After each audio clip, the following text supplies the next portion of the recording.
Japan के साथ जारी सीमा विवाद के बीच चीन ने दक्षिणी चीन सागर में एक और गतिरोध पैदा कर दिया है।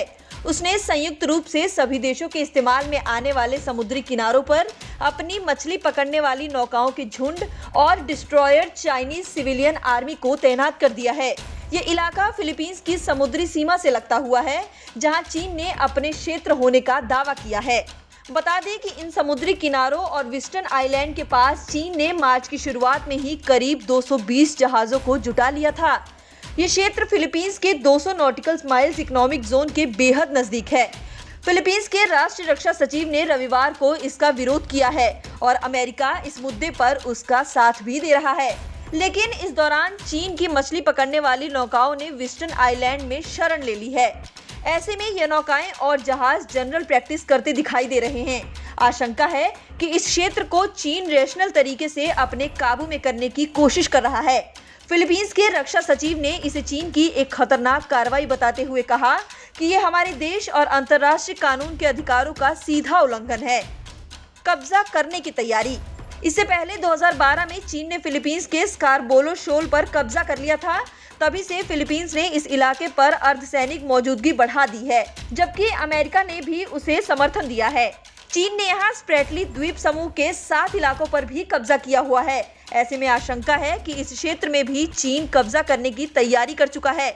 खबरों के मुताबिक चीन ने एक नया कानून पास किया, जिसके तहत उसकी पूर्वी सागर और दक्षिण पूर्वी सागर में तैनात कोस्ट गार्ड टुकड़ियों को ये अधिकार होंगे कि वो पूर्वी सागर में और दक्षिण पूर्वी सागर में परिसीमन करती तथाकथित 9 डैश लाइन में अतिक्रमण करने वाली नौकाओं, जहाजों और यहाँ तक कि नाविकों पर भी गोली चलाने, गोली दागने और मोटर से हमला करने का अधिकार होगा। जनवरी 2021 में चीन की नेशनल पीपल्स कांग्रेस की कमेटी द्वारा पास इस कानून के तहत विदेशी जहाज को चीन की सीमा में घुसने से रोकने के लिए और चीन की संप्रभुता की रक्षा के लिए कोस्ट गार्ड को हर जरूरी कदम उठाने का अधिकार होगा। आमतौर पर कोस्ट गार्ड दस्तों का काम देश की समुद्री सीमा की निगरानी करना होता है और खास तौर पर समुद्री डकैती, मानव और मादक पदार्थों की तस्करी और बाकी ट्रेडिशनल सुरक्षा खतरों से सुरक्षा बलों को तत्काल सूचित करना इसमें एक अहम कदम माना जाता है। चीन के कोस्ट गार्ड दस्तों को ये ताकतें मिलना क्षेत्रीय सुरक्षा और शांति के लिए निश्चित तौर पर एक अच्छी खबर नहीं है।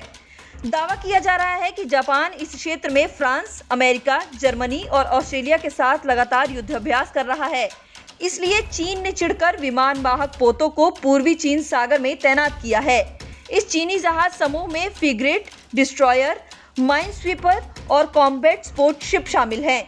जापान सेल्फ डिफेंस फोर्स ने खुद इस घुसपैठ की रिपोर्ट जारी की है और जापान ने मियाको क्षेत्र से चीन के शानकसी पेट्रोलिंग एयरक्राफ्ट की उड़ान का भी पता लगाया है।